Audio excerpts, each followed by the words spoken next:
রাসূলুল্লাহ সাল্লাল্লাহু আলাইহি ওয়াসাল্লাম বলেছেন, ৭ শ্রেণীর লোককে আল্লাহ তাআলা কিয়ামতের দিন তার আরশের ছায়ায় স্থান দেবেন, যেদিন তার ছায়া ব্যতীত আর কোনো ছায়া থাকবে না।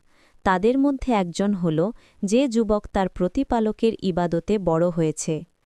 সহিহ বুখারী হাদিস নং ৬৬০, সহিহ মুসলিম হাদিস নং ১০৩১। হাদিসের শিক্ষা। এই হাদিসটি যুবকদের জন্য অনেক বড় উৎসাহের কারণ। যৌবনকাল মানুষের জীবনের সবচেয়ে গুরুত্বপূর্ণ এবং আকর্ষণীয় সময়।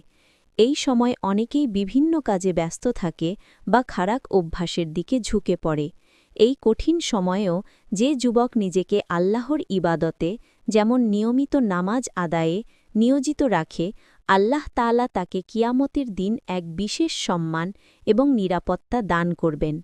অর্থাৎ যুবক বয়সে নামাজ ও ইবাদতকে আঁকড়ে ধরা আল্লাহর কাছে অত্যন্ত প্রিয়